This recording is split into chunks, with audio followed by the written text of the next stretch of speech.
The soft glow of late October sun filtered through the gauzy curtains of Elaine Mercer's living room in Austin, Texas. Dust motes hung suspended in the light, dancing gently above the worn floral couch where Elaine sat motionless, remote control clenched tightly in her right hand. Across from her, her mother Ruth sat perched on the edge of an armchair, her small frame tense with familiar dread. Between them, the television screen flickered with the final seconds of a commercial. Elaine's thumb hovered over the volume button. "It's almost time," she whispered more to herself than to her mother. Ruth didn't respond, only gave the faintest nod. The station cut to a local newscaster sitting behind a pale blue desk. The familiar chime played the same one that had played every year for 16 years, and Elaine felt the air catch in her chest. The screen cut to the photograph. A man handsome in the quiet way of small-town professionals stood proudly beside a gleaming red 1979 Cadillac DeVille. His mustache was thick, his smile warm. In front of him stood a young girl in a striped dress, grinning as she held her father's hand. The girl's name was Lila Mercer. She had just turned 8. Elaine's hand trembled. She'd seen the image hundreds of times, and yet it always landed like a blow. The anchor's voice followed. On this day in 1984, local dentist Derek Mercer and his daughter Lila went missing while driving to the hill country for a weekend road trip. They were last seen in Llano, Texas, checking out of a roadside motel early Sunday morning. Their vehicle, a red 1979 Cadillac DeVille with license plate TX143, has never been recovered. If you have any information, please contact the Austin Police Department. The screen lingered on the family photo for a moment longer before fading to black. Elaine clicked the television off. Silence filled the room like smoke. Outside, a wind chime rattled softly on the porch, the only sound besides the creak of old floorboards under Ruth's shifting weight.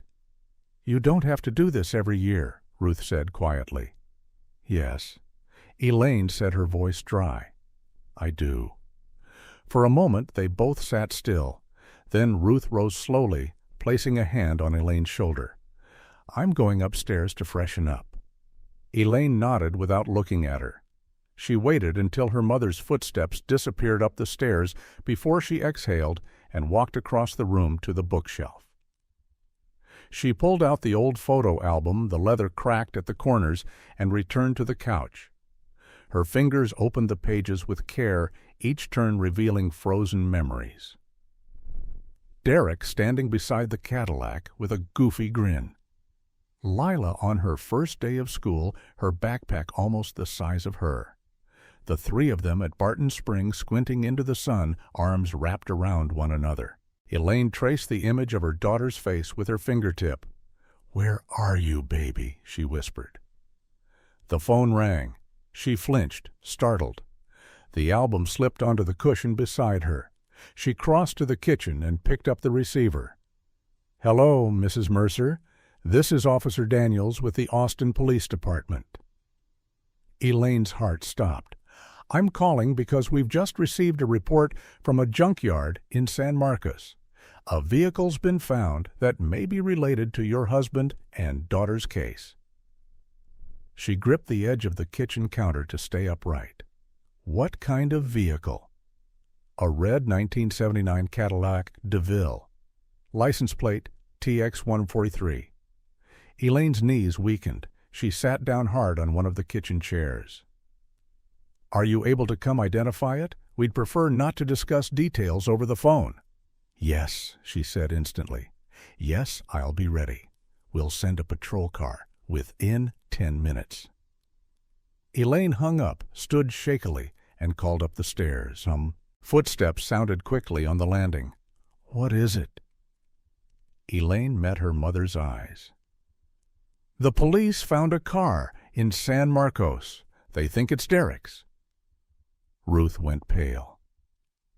"The Cadillac," Elaine nodded. "They're sending a patrol car."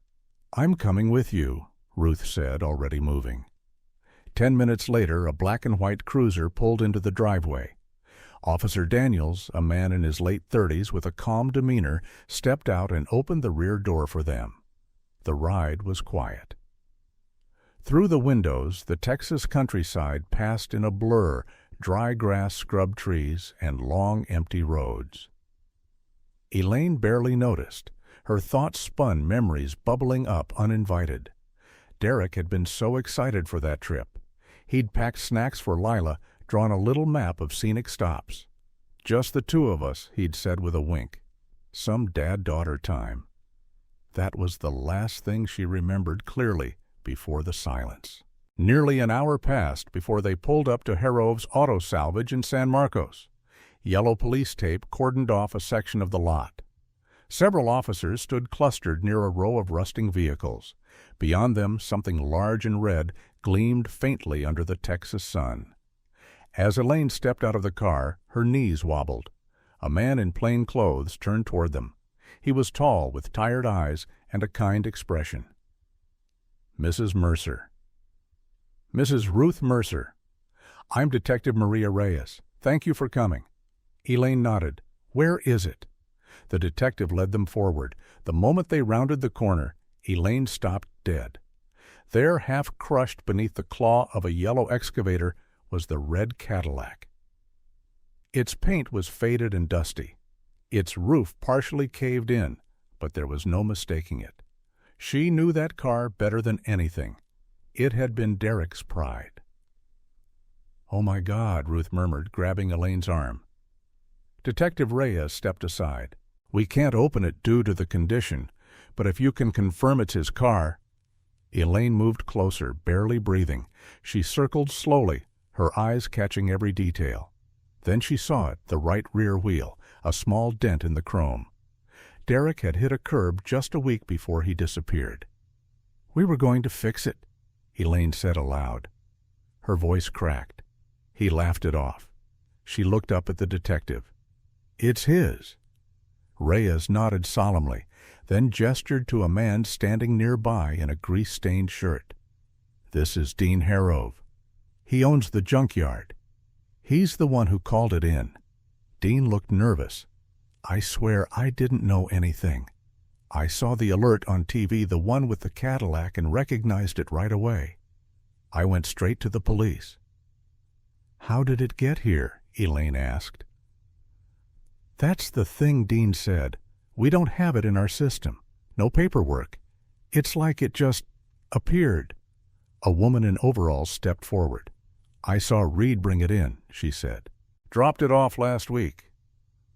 "Reed Holloway," Dean said, brow furrowing. "My technician, Detective Reyes, straightened." "Where is he now?" Dean pulled a small notepad from his pocket. "Here's his home address. South Austin." Reyes turned to an officer. "Send a unit. Bring him in for questioning." Elaine watched numb as the officers moved, as the search began, as time blurred again. But through it all, her eyes never left that car, the last place her husband and daughter had ever been seen. 16 years of silence, and now, finally, a sound.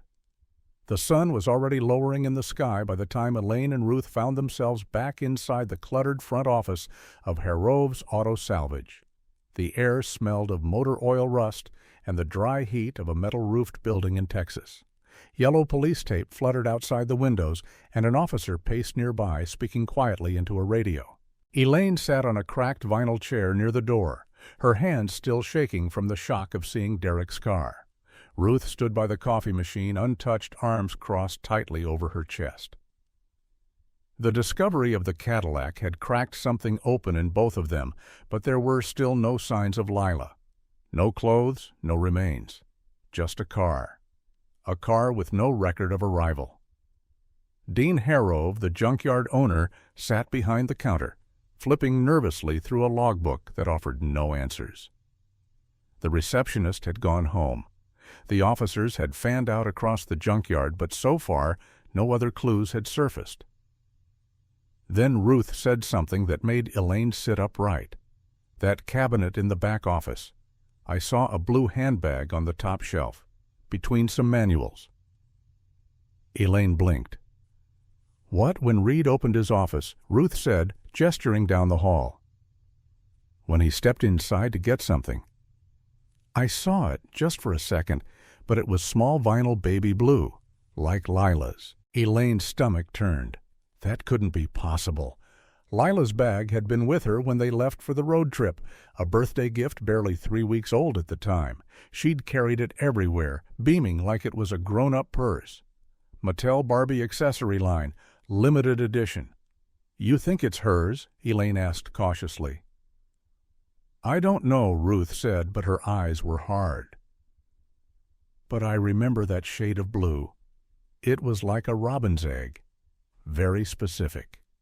Before Elaine could reply, a patrol car pulled up outside. A dusty blue pickup truck followed close behind.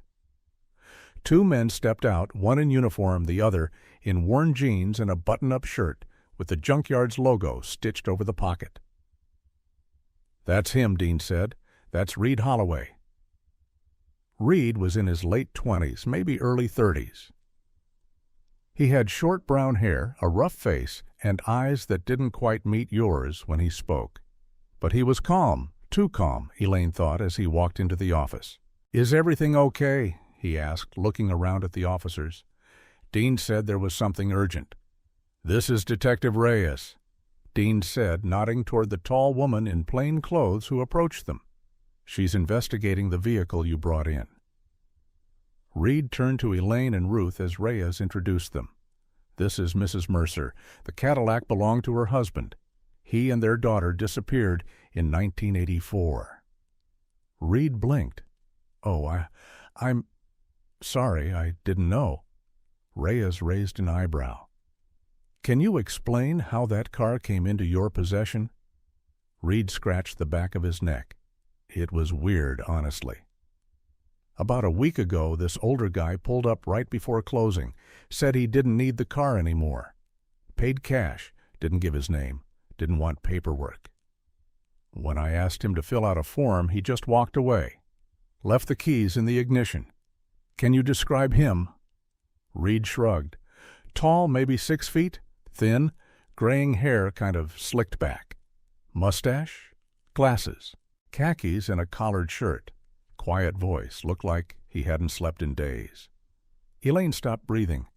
"That sounds like Derek," she whispered. Ruth gripped her arm.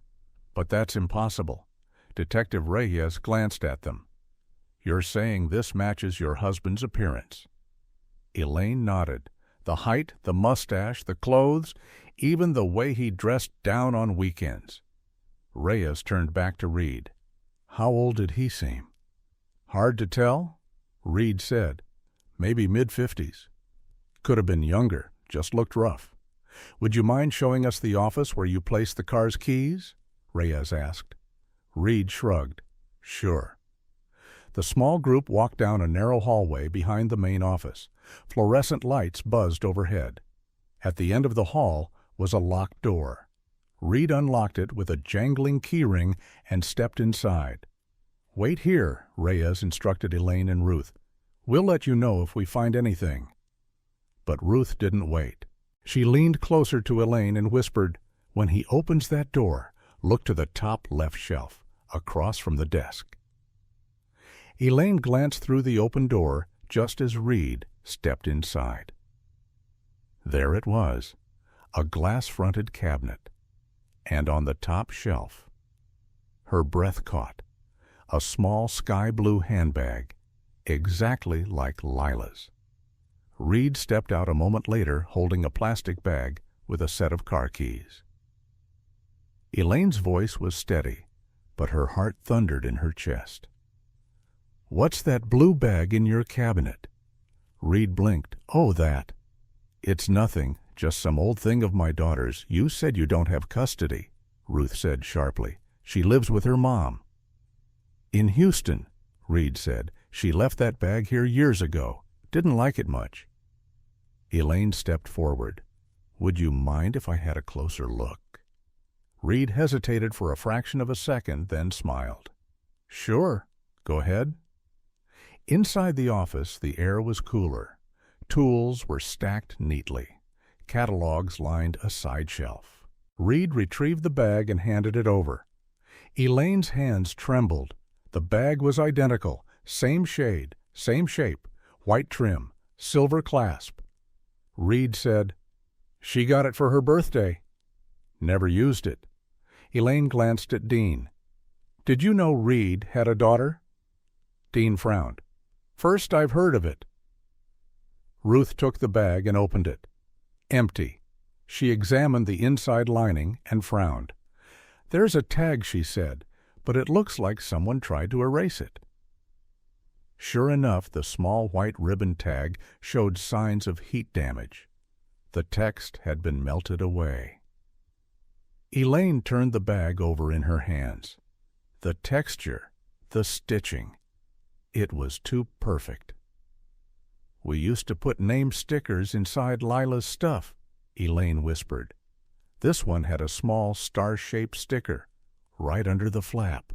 No sticker now, but a faint residue remained. Reed cleared his throat.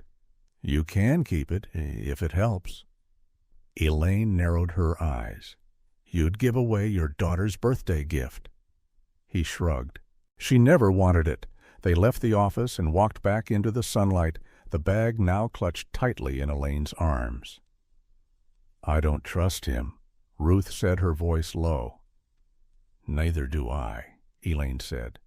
"We need to know if this is Lila's," Ruth added. "I say we go to Burnett Antiques. Talk to Mr. Keller." Elaine nodded. "If it's authentic, he'll know." The blue bag, once a source of childhood joy, now sat between them on the passenger seat as they drove. The golden light of late afternoon bathed the streets of Austin as Elaine Mercer navigated her sedan through familiar turns and traffic lights. In the passenger seat, Ruth sat with the blue handbag cradled in her lap like a precious artifact. Neither woman had spoken since leaving Burnett Antiques. Mr. Keller had called in his colleague, a toy and collectible expert, who confirmed their worst suspicions. The handbag was a Mattel Barbie accessory purse.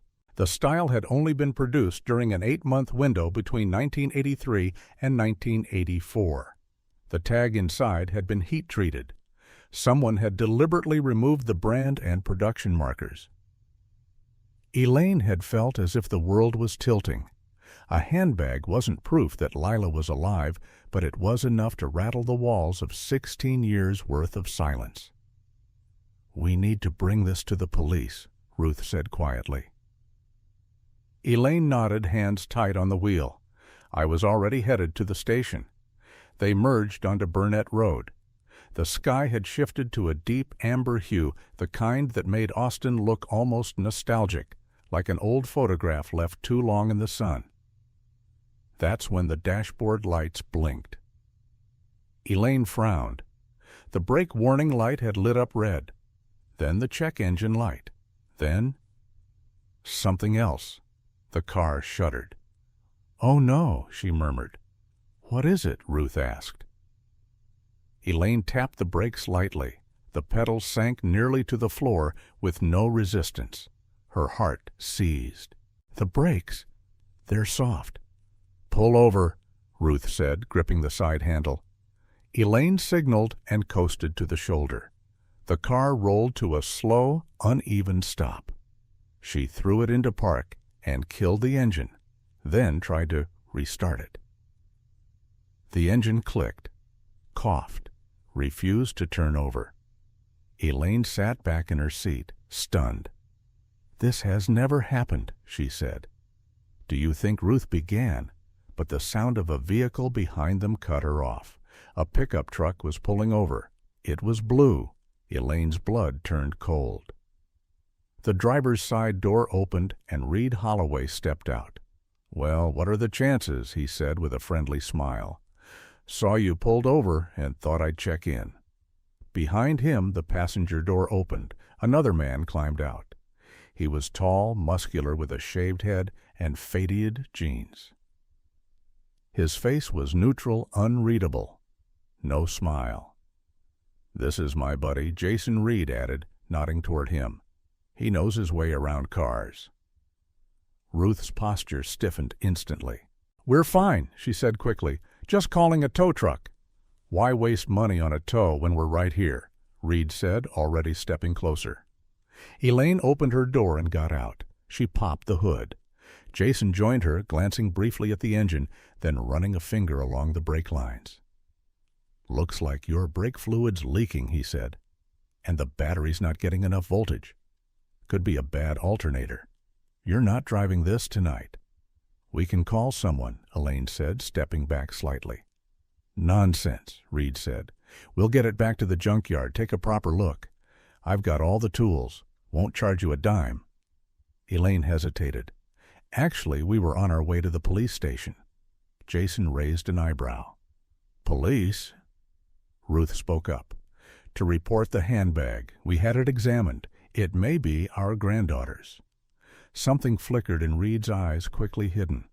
"Well," he said slowly, "why don't we drop the car off first? Then I'll drive you over." "That's not necessary," Ruth said, her voice sharper now. Elaine looked back at her car. Dead. Unmovable. Then at the rising meter of the sky. Dusk was settling in. "We can ride with them to the station," Elaine said, trying to sound confident. "We have their names. The police know them." Ruth looked unconvinced, but relented. A tow truck arrived 10 minutes later, faster than expected. It wasn't from 8AA or any mainstream company. It bore a local, unfamiliar logo. The driver said nothing as he hooked up the car. Reed opened the passenger door of his truck for Ruth. Jason climbed in beside him. Elaine took the middle seat. As they pulled away from the curb, Elaine noticed Ruth glancing nervously at her phone. Her thumbs moved under the hem of her jacket. "She's texting someone," Elaine realized. Good. They turned onto a less familiar road, then another. Reed seemed to be taking back streets now.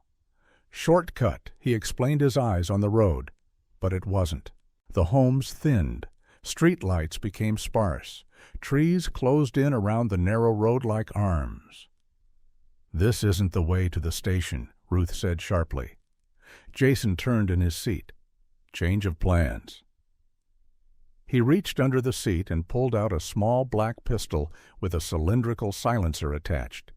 Elaine gasped. Ruth froze. "Put these on," Jason said, tossing 2 sets of handcuffs into Elaine's lap. "Now." Elaine hesitated.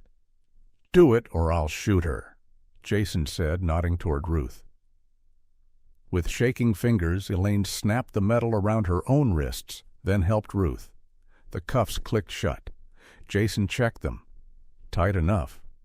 Then he reached into his pocket, pulled out 2 handkerchiefs, and shoved them into their mouths, tying makeshift gags. Reed didn't say a word. He kept driving. Elaine met his eyes in the mirror. They were cold now, empty.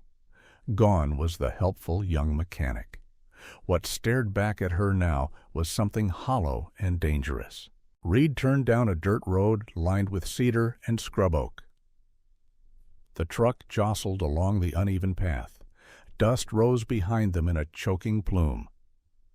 Eventually, they came to a clearing. A sagging white farmhouse stood in the middle. A trailer beside it rocked slightly. The place was isolated. No other lights, no other lives. Elaine's heart dropped.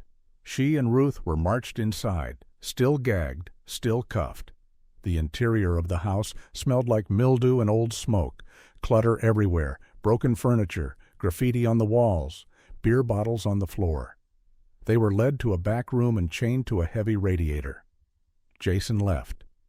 Reed lingered for a second, then looked at Elaine. "I'm sorry." He said so softly she almost didn't hear it. "It was supposed to be over. But you kept asking." Then he closed the door. Elaine sat against the radiator, her wrists burning, her jaw aching from the gag. Beside her, Ruth was breathing hard. Then Elaine noticed she was holding something beneath her coat, her phone. She had never finished sending the text, but the screen glowed faintly. GPS active. Elaine leaned her head against the wall, praying. The sky had turned black above the old farmhouse. No neighbors, no traffic, just the scrape of wind across brittle grass and the faint thud of a loose shutter. Inside the back room, Elaine's body ached from the awkward position she'd been forced into. Hands cuffed back, hunched ankles raw where the chain met the radiator pipe.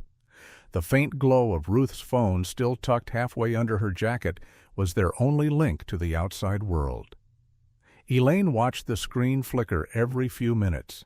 GPS active, signal weak, battery 12%, 12%. "Hang on, Eli," Elaine whispered, voice hoarse from the cloth gag they'd torn off hours ago. "Just hang on." Ruth was silent now, but her eyes were open, alert. They hadn't spoken much. The silence wasn't fear anymore. It was calculation. Reed and Jason had left hours ago after checking the locks. Elaine could hear a third man outside now. Someone else had arrived. Footsteps on the porch. A key in the back door. Elaine straightened. The door creaked open, and a tall man stepped in. He was older than Reed, early 50s maybe, with silver hair and a long scar under his left eye. He wore a black windbreaker and boots caked with dirt. He didn't say anything at first, just stared. Then he whispered, "You shouldn't have come back." Elaine's mouth went dry. "I don't know you," she said, "but you knew my husband." The man's jaw tightened. "I knew Derek Mercer," he said, "more than you ever did." He stepped closer. His shadow fell over both women. "I was with him," he said slowly, "when he left you." Elaine stared at him, stunned. "That's not possible. He never would have left. He loved Lila." A flash of something twisted in the man's face. He did leave, and he took her with him. But things didn't go as planned. A sound creaked behind him. Another door, wood on wood, hinges groaning under weight. Elaine's eyes darted toward it. The man turned and shouted, "Close that damn cellar!" But the voice that responded wasn't Jason's. It was younger, female. "I was just getting some air," the girl said. Then she stepped into view. Elaine's heart stopped. She was maybe 24 now. Pale skin, high cheekbones. Brown curls pulled back in a tight braid. Her clothes were plain jeans, sweatshirt, slippers. But the face, Elaine knew that face. She would know it anywhere. "Lila," she whispered. The girl turned. Her expression froze. She stared at Elaine with wide, confused eyes, like someone looking into a mirror of a dream. "Mom," she said softly. Ruth gasped beside her. Elaine couldn't breathe. "Lila." "Baby, it's you." The older man swore and slammed the door behind him. "You weren't supposed to see her." But Lila didn't move. She stepped forward slowly, gaze locked on Elaine. I thought you were dead," she said, voice cracking. "They told me you died, that the police searched and found bones in the river." No. Elaine choked. "We searched for you. We never stopped." Lila reached the end of the room and dropped to her knees. She looked thinner than she should have been, malnourished. Her wrist had a faint scar in the shape of a restraint band. "I don't understand," she said. "Why am I still here?" The man behind her said, "Lila, get back downstairs, now." "No." He reached forward to grab her. Elaine shouted, "Don't touch her!" Ruth surged up as far as her chain would allow. "You're done hiding her." But the man wasn't listening. He grabbed Lila by the arm roughly and tried to pull her toward the cellar door. She twisted free, staggered back, and something fell from her pocket. A silver key. The man noticed too late. Lila dove for it, turned, and in one motion unlocked Elaine's cuffs. The radiator creaked as the chain fell. Elaine was free. The man lunged, but Ruth tripped him with her foot, sending him sprawling to the floor. Lila helped Elaine to her feet. "The truck's in the barn," she said quickly. "Jason's asleep. Reed left an hour ago." Elaine nodded. "We're leaving." All of us. They unlocked Ruth. The women moved fast. Lila led them through the house, past the shattered furniture and the warped photographs on the wall. Out the back door, past a rusted lawnmower and the broken porch swing. The barn was 50 feet away, shrouded in shadow. Elaine could hear the man shouting now. He was awake. And angry. They reached the barn and pushed the doors open. Inside, the pickup truck was parked beneath a single hanging bulb. Lila jumped in first, sliding behind the wheel. "You can drive?" Elaine asked, stunned. "They taught me?" She twisted the key. The engine roared. The man burst from the house behind them, running across the yard. But it was too late. Gravel flew as the truck tore down the dirt path. They didn't stop, not for the gate, not for the turns. Lila drove like someone who had waited her entire life to feel wind again. Elaine held Ruth's hand in the back seat. She couldn't stop staring at her daughter. 16 years, stolen, and somehow still alive. "I knew," Elaine whispered. "I always knew you were out there." Lila didn't answer. She was crying too hard.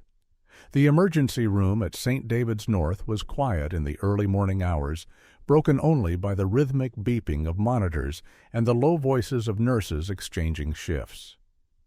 Elaine sat beside Lila's hospital bed, her fingers gently brushing a strand of hair from her daughter's face. Ruth was asleep in a nearby chair, wrapped in a scratchy hospital blanket. Lila hadn't said much since they'd arrived. She'd let them take her blood, examine her bruises, photograph the thin red marks on her wrists and ankles. But she spoke only when asked direct questions, and even then her voice was low and measured, like she was still waiting for someone to tell her to stop talking. Elaine couldn't stop watching her. Even now, after everything, she struggled to believe it. The girl before her was real, breathing, warm. Her daughter. At 7:04 a.m., a knock sounded at the door. Detective Issa Reyes stepped in her face, grim but alert. "I need to ask you a few things," she said quietly to Elaine. "And Lila, if she's ready." Elaine nodded. She's tired, but she wants to help." Reyes sat on the edge of the window bench, opening a leather notebook. Her pen hovered. "I'll start simple," she said gently. "Can you tell me the name of the man who kept you in the farmhouse?" Lila stared ahead, silent. Elaine squeezed her hand. "You're safe now." Lila whispered, "His name was Charlie Carnes." Reyes froze. Elaine looked over, frowning. "You know him?" Reyes slowly nodded. "He's a known associate of a missing persons case from 1985. A suspected member of a trafficking ring that operated under the radar through junkyards and tow services across rural Texas. But he vanished after a raid in Temple in 1992. Elaine's mouth went dry. "He's alive," she said. "He was the one who tried to take her back." Reyes jotted something quickly. "Did you hear him mention anyone else?" Lila hesitated, then said, "He worked with a man named Reed Holloway, and sometimes another man named Marcus. They move people around. Girls, I wasn't the only one." Elaine gasped. Reyes stood. "We have Reed in custody. He turned himself in early this morning." Elaine blinked. "What?" Reyes nodded. "He walked into the station at 4:30 a.m., covered in dust. Said, 'I want to talk. I want a deal.'" Lila looked away. Elaine stood. "What's he saying?" Reyes looked from mother to daughter, her voice low. That he didn't know. Not at first. That he was told Derek ran off with the girl voluntarily. That she was safer this way. That by the time he realized she was being held against her will, it was too late. "He says Charlie threatened to kill him and his father." Elaine scoffed. And he just believed that. Reyes exhaled. He claims he was the one who arranged for the Cadillac to be brought in to trigger a search.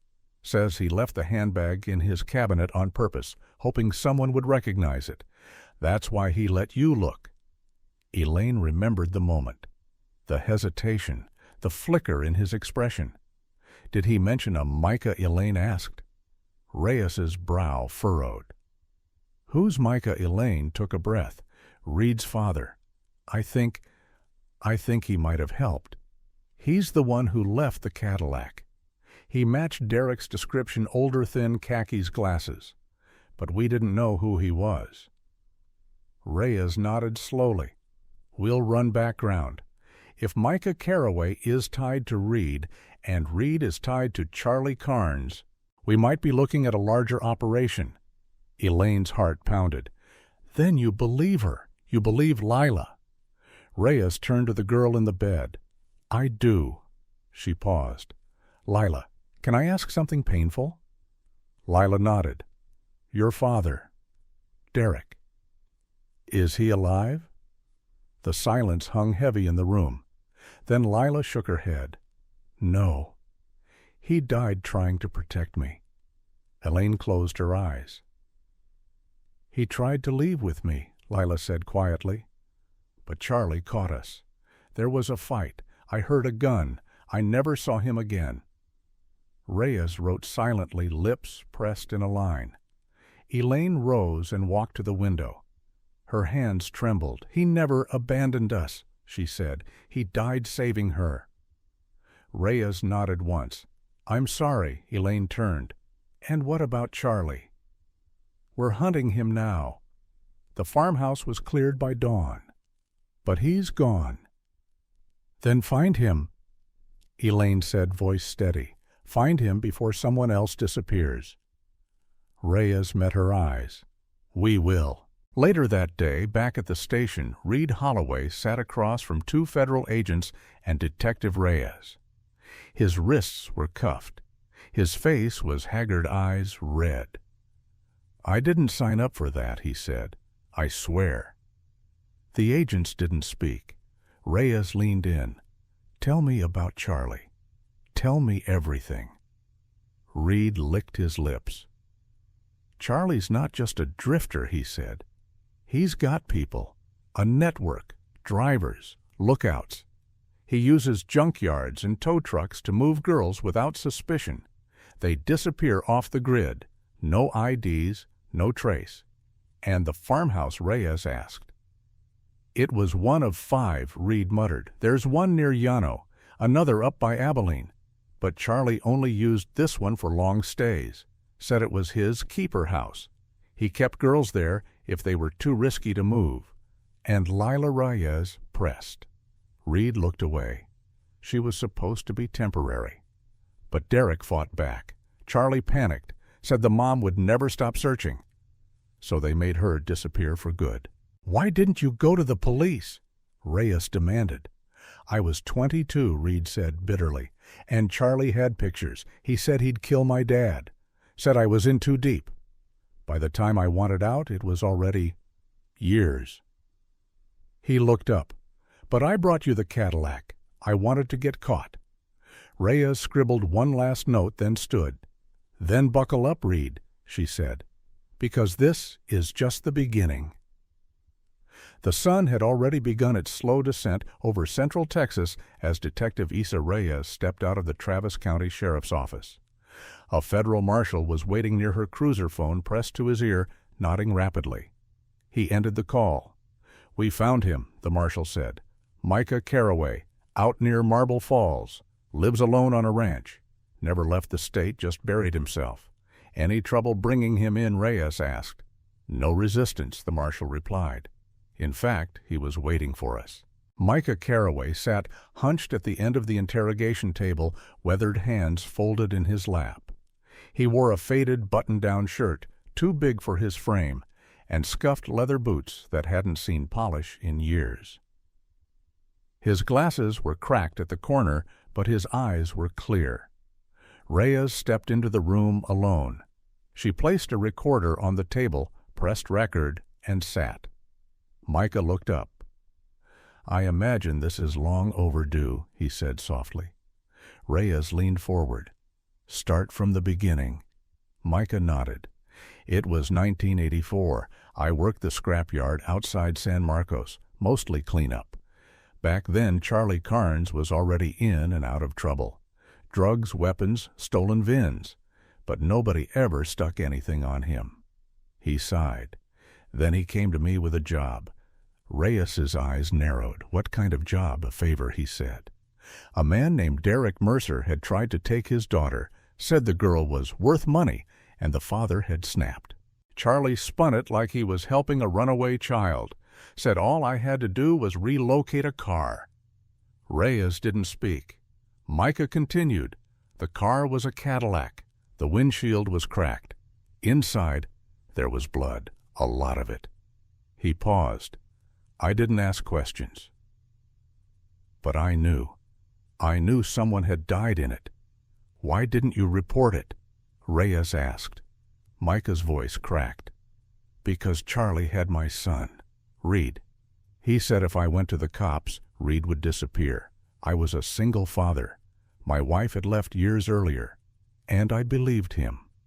Reyes studied him. "So you helped cover up a murder?"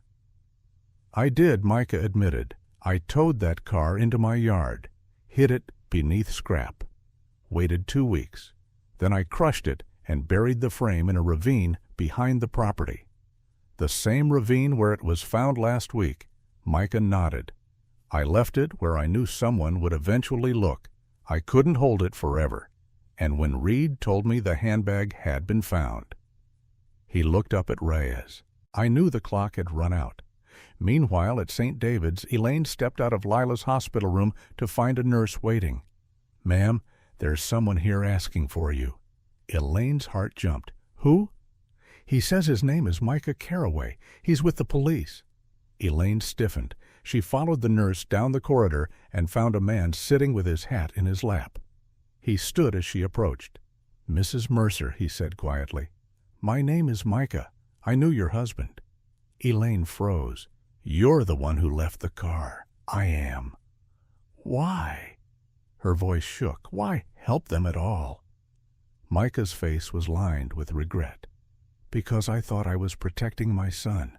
But all I did was trap a child and destroy a family.' Elaine stared at him, trembling. 'He died saving her. You helped hide that.' Micah nodded. 'I've lived with that every day for 16 years. Elaine stepped closer. 'You could have ended this years ago.' 'I know.' She stared at him into the worn lines of his face, the hollow of a man haunted. Then without a word she turned and walked away. That night Reyes sat down with Reed again. This time she placed Micah's full statement on the table in front of him. 'I know,' Reed said without even reading it. 'He told me he was going to confess.' 'You protected your father,' Reyes said. 'But what about Lila? About the others?' Reed swallowed. 'I didn't know there were others. Charlie always kept them moving. Lila was the only one he held for that long. He said she was a special case. I didn't know what that meant until later.' What changed? Reed's voice lowered. 'A year ago I saw him slap her. I mean, really hit her. Not just yell. She bled. He locked her in the cellar for 3 days. After that, I started planning how to break it.' 'Why now?' Reyes asked. Reed looked up. 'Because she's not dead. And I couldn't die knowing I did nothing.' 2 days later, the FBI released a warrant for Charlie Carnes nationwide. His mugshot appeared on screens from El Paso to Atlanta. Known aliases, past properties, suspected activity stretching back nearly 20 years. But Charlie had vanished. Elaine sat in her daughter's room that night, watching Lila sleep, her fingers tracing the edge of a police brochure titled Post-Trauma Recovery for Survivors of Abduction. She didn't need a pamphlet to tell her what Lila had been through. She saw it in the way her daughter flinched at door hinges, the way she stared out windows too long, the way she didn't quite know how to accept kindness. Still, Lila was there, alive, free, and Charlie Carnes was running out of time. Rain swept across West Texas like a curse as a black SUV carved its way along a winding road north of Abilene. Inside, Detective Isa Reyes rode in the passenger seat beside U.S. Marshal Grant Tyrrell. In the back, 2 federal agents scrolled through satellite images and GPS grids. "We're sure it's him." Reyes asked, her voice low over the drone of the rain. Tyrrell nodded. "Got a confirmed hit on facial recognition. Truck stop outside Cisco. Paid in cash, bought a burner phone, and left heading northwest. We tracked the burner to a tower near Lake Sweetwater. There's only one private property in range, a shuttered summer lodge." Name, Tyrrell glanced at the file. Registered to a shell company. But a former maintenance worker ID'd a photo of Carnes from a few years back. Said he saw him up there with a girl. Reyes's jaw clenched. Then that's where we end this. At the lodge, night had already swallowed the trees. The old wooden structure had once been a family-run vacation spot, cabins, canoes, a dock over the lake. But after a fire gutted the dining hall in 1996, the owners vanished. The land had sat rotting for years. Inside, Charlie Carnes moved like a man who no longer cared about being careful. He poured cheap whiskey into a tin cup, the bottle rattling on the table as thunder cracked in the distance. His right hand trembled slightly. The radio hissed static in the corner. He hadn't spoken to anyone since Reed's arrest. The girl was gone. The operation was dead, and now someone would come. He reached for the pistol beside his cup, checked the chamber, loaded. Then he turned off the light. Back at St. David's, Lila sat up in bed staring at the clock. 11:46 p.m. Elaine had finally dozed off in the chair beside her, one hand still resting on the bed rail. Lila had barely slept in days. She didn't want to. Every time her eyes closed, she heard the cellar door creak, felt the slap, heard Charlie's boots on the stairs. But tonight was different. Tonight, she knew he was being hunted, and that gave her the strength to whisper, "Don't let him get away." 2:12 a.m., Lake Sweetwater. A convoy of 4 black vehicles pulled off the road and killed their lights. The agents moved fast, and silent thermal drones already in the air, sweeping for heat signatures. There, one agent whispered, pointing to a cabin. "Small heat bloom. 1 person." Reyes raised her weapon. "Let's go." They moved in groups, back entrances, windows, crawl space. The lodge was too old for security systems. No cameras, just wood and wind and secrets. When Reyes kicked in the door, it slammed against the wall with a bang that echoed through the forest. "Police," she shouted, hands in the air. Nothing, just creaking floorboards. They cleared the main room. Kitchen, office, storage, all empty. Then they saw the stairs, leading down, basement. Reyes moved first. Each step groaned under her boots. The air grew colder, smelled of damp wood and oil. At the bottom, a single bulb swung from a chain. In the center of the room, a desk, a mattress, and a wall plastered with photos. Dozens of girls, some smiling, some weeping, all stolen. Reyes's heart dropped. Then movement, a shadow behind the furnace. She raised her weapon. "Charlie Carnes, come out, now." Silence. Then he stepped out. Gun raised. Reyes fired first. 2 shots. One caught his shoulder, spinning him sideways. He dropped the pistol, dropped to his knees. Agents rushed in, cuffing him before the blood had time to pool. It was over. Charlie Carnes had finally been found.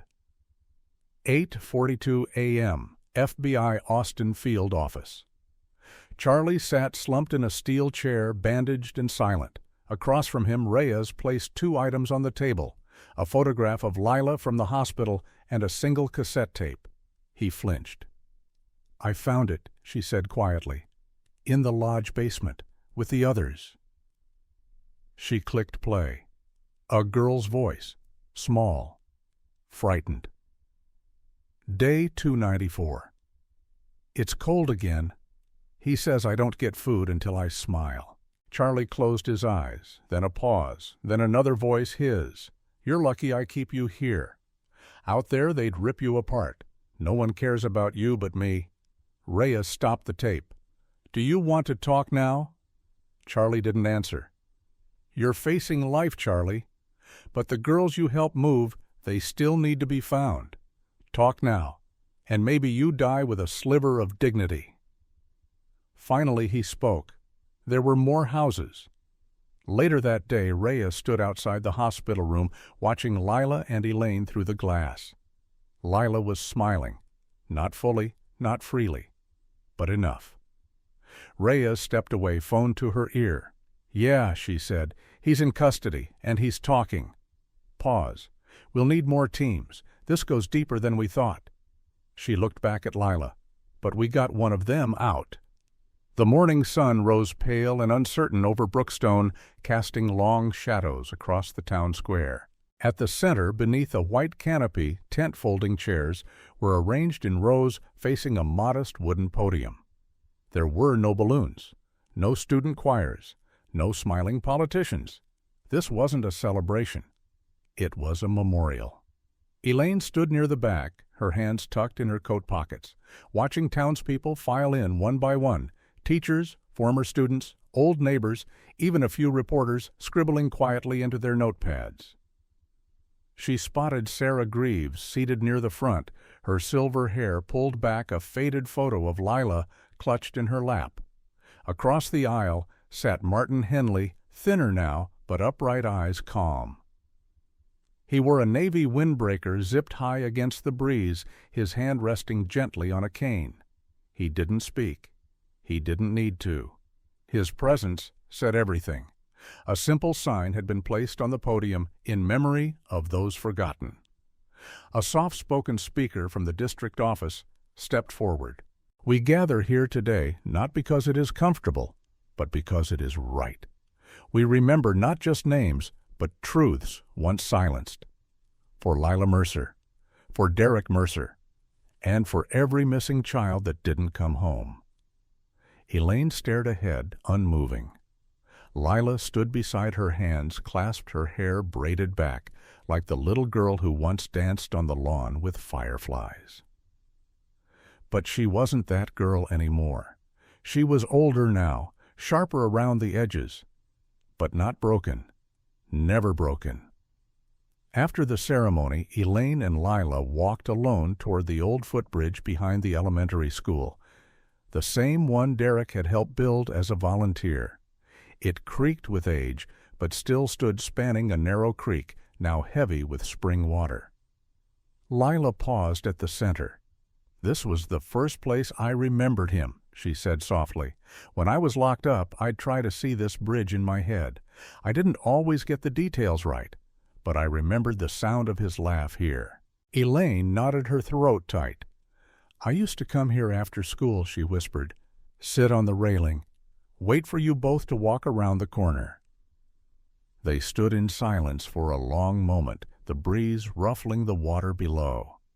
Then Lila reached into her jacket and pulled out a small tin, the kind that once held mints. She opened it. Inside were 5 pebbles, smooth and white. He taught me this, she said. Whenever I was scared, I'd hold one and pretend it was a wish stone. She placed 1 pebble on the railing, then another, then another. Elaine watched, her eyes glistening. Lila left the last one for her mother. Elaine picked it up slowly and pressed it to her lips. For him, she asked. Lila nodded. For all of them, she said. 2 weeks later, Detective Isa Reyes sat before a Senate subcommittee in Austin. Her testimony confirmed the existence of a multi-state trafficking ring operating through scrapyards and underground bunkers stretching back nearly 3 decades. Her voice was steady, precise. Every fact was now on record. Behind her on a projector screen was a list of names, not of perpetrators, but of victims.